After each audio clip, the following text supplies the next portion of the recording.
여러분 안녕하세요. 6학년 2학기 국어 4단원 세 번째 시간입니다. 교과서 150쪽입니다. 이번 시간에는 주제에 맞는 매체 자료를 찾아봅시다. 네, 우리가 지난 시간에 배운 내용을 한번 잠깐 떠올려 볼까요? 143쪽에 보면 여러 가지 매체 자료를 배우면서 설명하고자 하는 주제에 따라서 알맞은 매체 자료를 선정하는 것이 중요하다라는 것을 배웠죠. 자, 그러면 이번 시간에는 그럼 주제에 맞는 매체 자료를 어떻게 찾아야 하는지 한번 알아봅시다. 1번, 친구들이 휴대전화 사용 습관에 대해 발표하려고 여러 가지 자료를 활용했습니다. 매체 자료 가와 나에서 전하려는 주제를 찾아봅시다. 자, 휴대전화 사용 습관에 대한 두 가지 자료가 나와 있네요. 자, 첫 번째 자료는 무슨 자료인 것 같습니까? 네, 보니까요. 지금 그림 사진이 나와 있고 가운데 글이 나와 있고 네, 바로 공익광고 포스터입니다. 공익광고 포스터. 공공의 이익을 위한 그런 것을 광고하는 포스터네요. 자, 여기 한번 가를 자세히 살펴보면요. 지금 어떤 남성이 흰 옷을 입고 휴대전화를 잡고 있습니다. 그런데 이 휴대전화에서 다시 팔이 나와서 이 사람의 어깨를 꽉 잡고 있어요. 그러니까 사람이 휴대전화를 잡고 휴대전화가 사람을 잡는 그런 모습이고요. 자, 가운데 뭐라고 써져 있는지 한번 볼까요? 큰 글씨만. 잡고 있습니까? 잡혀 있습니까? 라고 질문을 하고 있습니다. 아, 네. 이렇게 공익광고에서는 질문을 하는 경우가 꽤 있는데요. 그럴 때 우리가 보고 좀 더 생각하게끔 하는 그런 의도로 이렇게 질문을 하기도 합니다. 네, 여러분 이 공익광고를 보니까 어떤 내용인 것 같습니까? 네, 아래에다가 한번 써볼까요? 매체 자료 가와 나를 자세히 살펴보고 그 내용을 알아보세요. 자, 가는 우선 사람이 휴대전화를 붙잡고 있는데 또 마찬가지로 휴대전화에서 팔이 나와서 사람을 붙잡고 있다. 그 내용을 한번 써봅시다. 휴대전화에서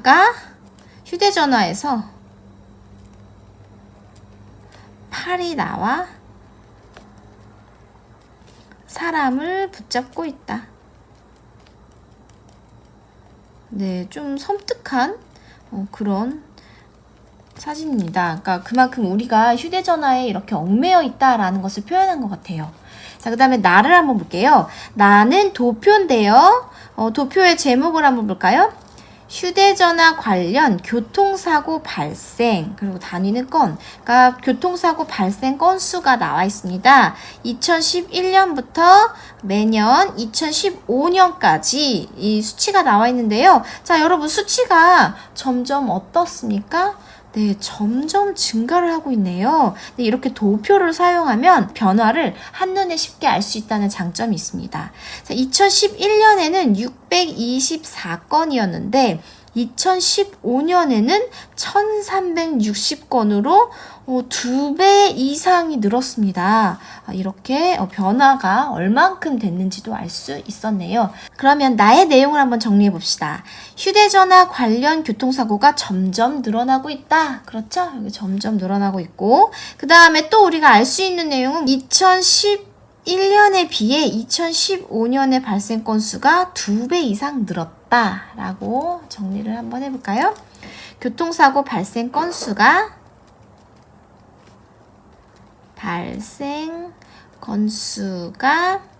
2011년에 비해 2015년에 2배 이상 늘었다. 네, 아마 지금 이 자료를 보면 더 늘었을 것 같다라는 생각이 듭니다. 자, 매체 자료 가와 나에서 전하려는 주제를 선으로 이어보세요. 자, 가에서는 그러면 하루 종일 휴대전화를 잡고 있는 등 휴대전화에 중독된 사람이 많다. 네, 여기 이렇게 잡혀 있는 게 우리가 중독된 모습을 나타낸 거다. 그래서 두 번째로 이어보고요. 그 다음에 나는 걸을 때나 운전할 때 휴대전화를 사용하면 위험하다. 그렇죠. 교통사고 발생 건수니까 휴대전화를 사용하다가 교통사고가 많이 일어난다는 것을 알 수가 있었습니다. 네, 이렇게 우리가 서로 다른 매체 자료를 통해서 전하려는 주제를 효과적으로 나타낼 수가 있습니다. 자, 한 장 옆으로 넘겨볼까요? 151쪽에 3번입니다. 매체 자료 가와 나가 주제를 잘 전하는지 생각해 보세요. 그렇게 생각한 까닭을 매체 자료의 종류나 효과와 관련지어 친구들과 이야기해 보세요. 첫 번째 매체 자료는 뭐였나요? 가는 공익광고 포스터였죠? 공익광고 포스터. 자, 그리고 두 번째는 도표였어요. 그 중에서도 막대 그래프. 자, 공익광고 포스터가 주제를 잘 전달했나요? 네, 휴대전화에 중독되어 있는 사람의 모습을 휴대전화가 사람을 꽉 잡고 있는 모습으로 잘 전달을 하고 있습니다. 그러면 매우 그렇다. 이렇게 해볼게요. 네, 왜 그렇게 생각했나요? 네, 우선 첫 번째는 우리가 방금 말한 것처럼 휴대전화에 중독된 사람의 모습을 휴대전화가 사람을 잡고 있는 모습으로 잘 나타냈다. 휴대전화에 중독된 모습을 휴대전화가 사람을 잡고 있는 모습으로 잘 표현했다. 잘 표현했다. 자, 그 다음에 이렇게 사진만 있었으면 우리가 이해하기가 좀 어려웠을 수도 있는데 사진에 더해서 무엇이 있었죠? 네, 바로 여기에 잡고 있으니까 잡혀 있습니까? 이렇게 질문하는 글귀를 넣었습니다. 자, 이 글귀를 넣으면 좋은 점은 무엇인가요? 네, 우리에게 스스로 생각해 보게끔 하는 그런 역할을 합니다. 자, 그러면 여기 두 번째로는 질문을 넣어서 스스로 생각하게끔 질문을 넣어서 보는 사람이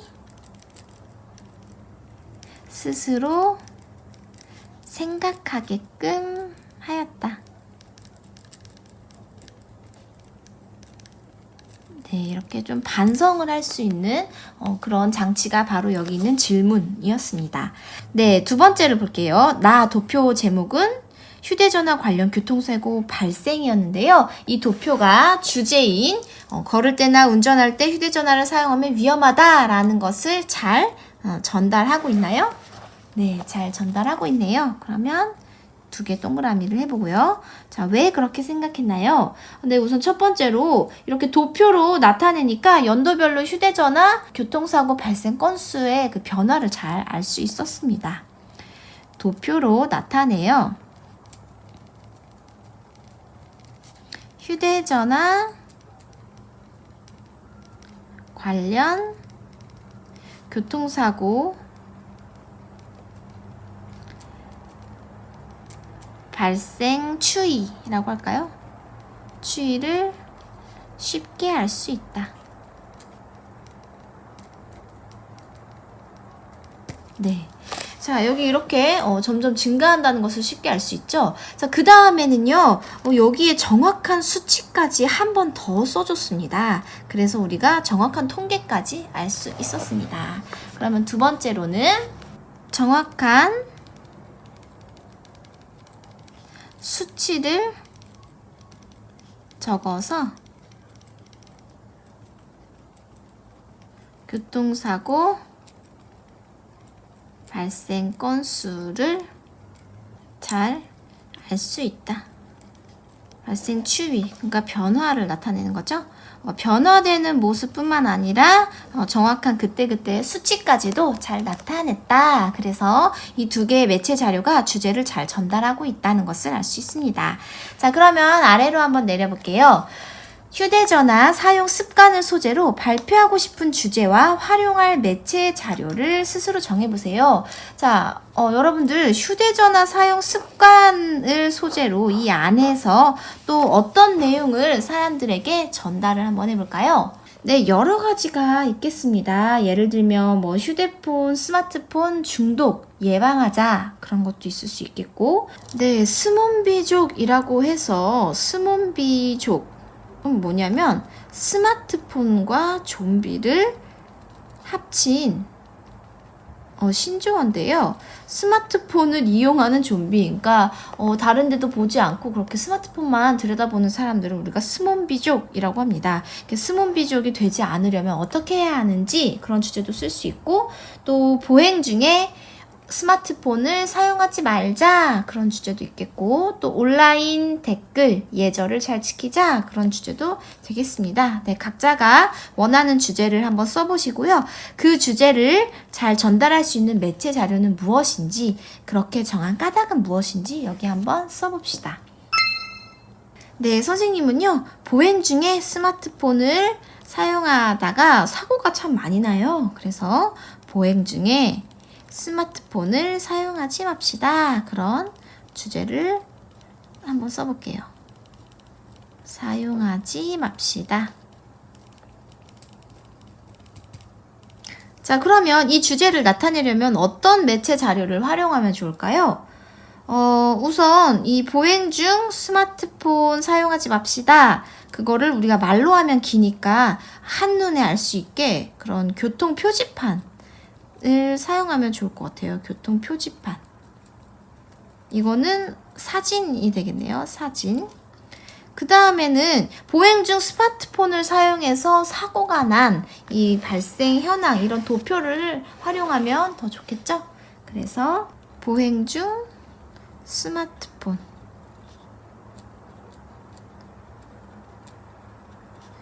이용 사고를 도표로 이렇게 나타내면 좋겠습니다. 그래서 매체 자료는 사진과 도표, 그 외에도 뉴스 영상도 괜찮고요. 그 다음에 뭐 다른 영상, 기사 모두 다 괜찮습니다. 네, 이 두 매체 자료를 정한 까닭은 무엇입니까? 우선 사진을 사용하면 좋은 점은 무엇입니까? 네, 사진을 활용하면 우리가 말보다는 그림이나 사진이 더 눈에 확 띄죠? 그래서 사진을 활용하면 한눈에 내용을 알 수 있기 때문이다.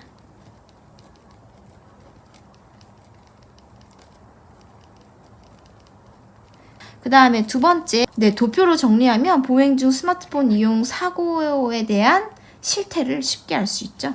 도표를 활용하면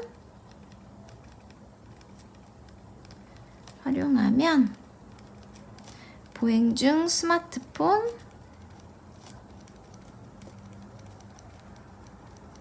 사고 실태를 이것도 한눈에 알 수 있다. 네. 이렇게 정리를 해봤습니다. 자, 여러분은 그 밖에 다른 매체 자료를 활용하셔도 괜찮습니다.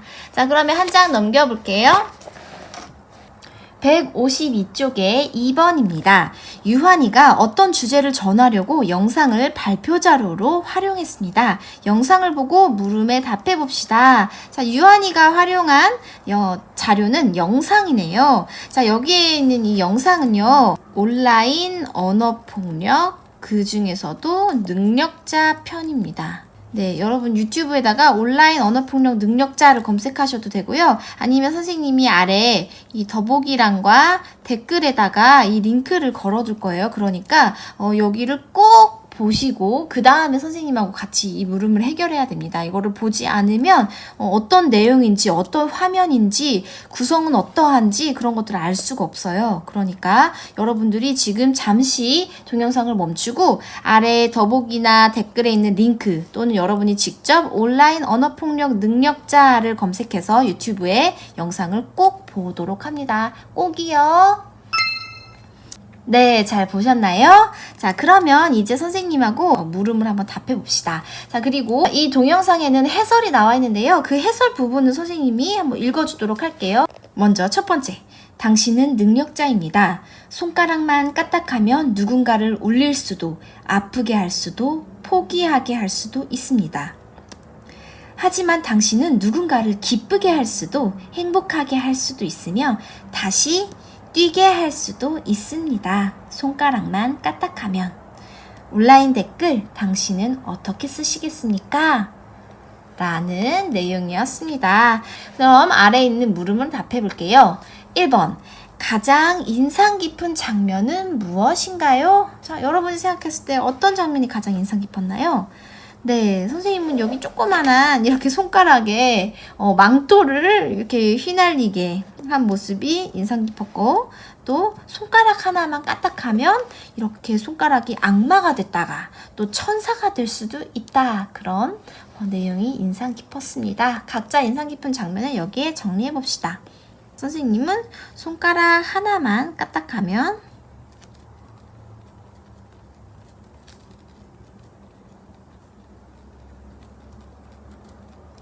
누군가를 울릴 수도 있고, 또 누군가를 슬프게 할 수도 있고, 누군가를 기쁘게 할 수도 있다는 점이 인상 깊었습니다. 누군가를 울릴 수도 기쁘게 할 수도 있다.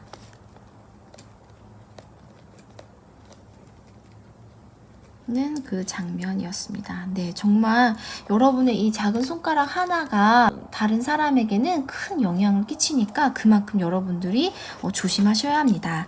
자, 그 다음 어떤 주제를 전하고 싶었을까요? 네, 맨 마지막에 여기는 지금 장면이 안 나오는데요. 맨 마지막에 우리에게 질문을 던집니다.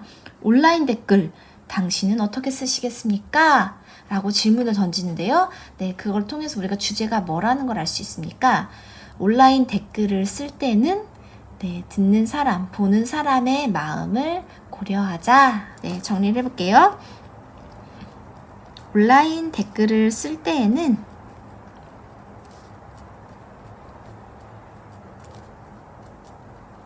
듣는 사람, 보는 사람의 마음을 생각하자. 네, 그런 주제인 것 같습니다.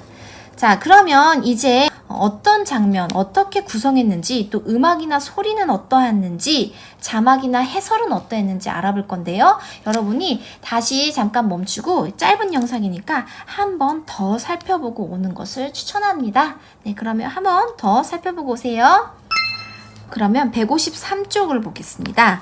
영상 자료를 다시 보면서 주제를 효과적으로 표현하려고 어떤 방법을 사용했는지 살펴봅시다. 자, 지금 장면 구성, 음악, 소리, 비유적 표현, 자막과 해설 이렇게 4가지로 크게 나눠서 생각을 해볼게요. 먼저 장면 구성을 알아볼게요. 첫 번째, 학생의 표정이나 행동을 대조되는 장면으로 구성했다라고 했는데요. 지금 첫 번째 이 장면은 어두컴컴한 하늘에 어두컴컴해요. 그리고 이 학생의 뒷모습이 너무너무 쓸쓸해 보입니다. 네, 그래서 되게 힘들고 어두운 그런 장면이에요. 이때 나오는 말이 뭐였냐면 손가락 하나만 까딱하면 누군가를 울릴 수도, 아프게 할 수도, 포기하게 할 수도 있습니다. 라고 말하면서 이 장면이 나왔습니다. 자, 그 다음에 이 두 번째 장면을 볼까요? 너무너무 밝은 이 햇빛, 태양빛 되게 밝아요. 밝음. 그 다음에 이 친구 표정도 어때요? 와, 활기찹니다.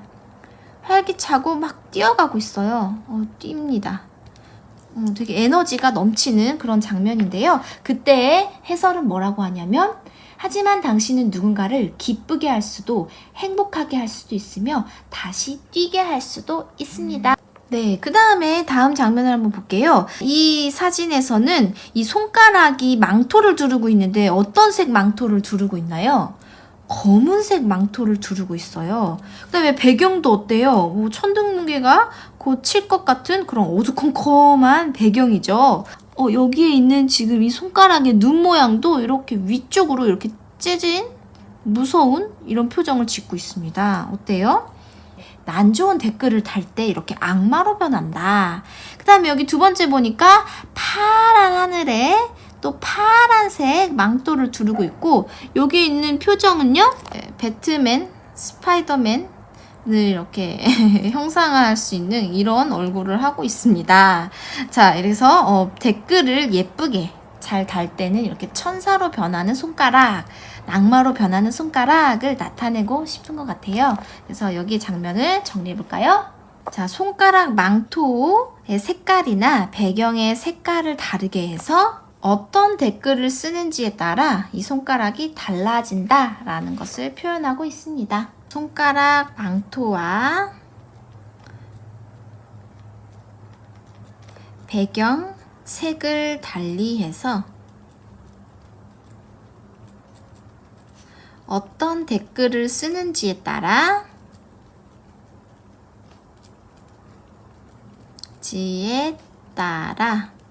손가락의 능력이 달라진다. 능력이 달라짐을 표현했다.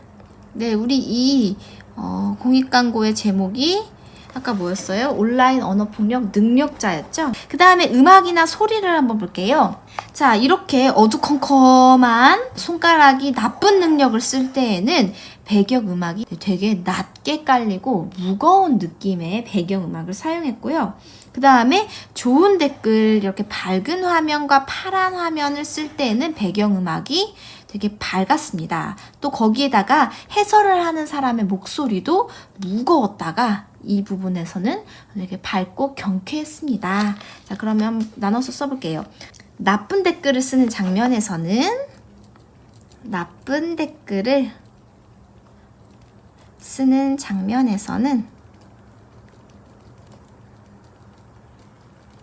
배경음악이 어둡고 또 목소리도 낮다. 그런데 좋은 댓글을 쓰는 장면에서는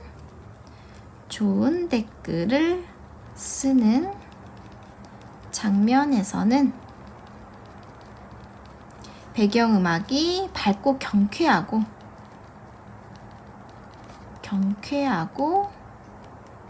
목소리도 밝다.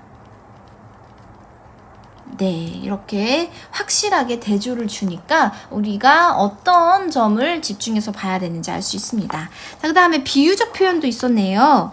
당신은 누군가를 아프게도 기쁘게도 하는 땡땡땡. 제목이기도 한데 뭐였죠? 네, 능력자라고 비유를 했습니다.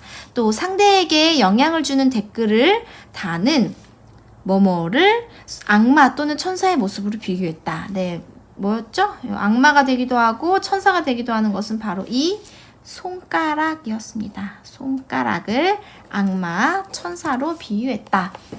그 다음에 자막과 해설도 나옵니다. 우선 이 해설이 있으니까요. 무슨 내용인지 우리가 더 정확히 알 수 있겠죠. 이렇게 사진이나 그림만 나와 있을 때는 알기가 어려웠을 거예요. 자, 해설이 있어서 내용을 더 잘 이해할 수 있다. 해설이 있어서 내용을 더 잘 이해할 수 있다. 그 다음에 자막도 나옵니다. 맨 마지막 부분이 지금 안 나와 있으니까 선생님이 여기다가 한번 띄워볼게요. 자, 자막에 뭐라고 나왔나요? 온라인 댓글 당신은 어떻게 쓰시겠습니까? 하면서 질문을 하고 있어요. 그래서 마지막 장면에서 질문을 넣어서 우리가 또 스스로 돌아보게끔 합니다. 질문하는 자막을 넣어서 스스로 돌아보게끔 한다.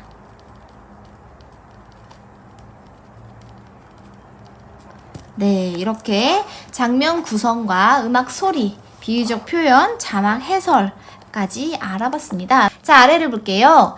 3번, 이에 영상과 같은 주제를 효과적으로 표현한 다른 매체 자료를 더 찾아봅시다.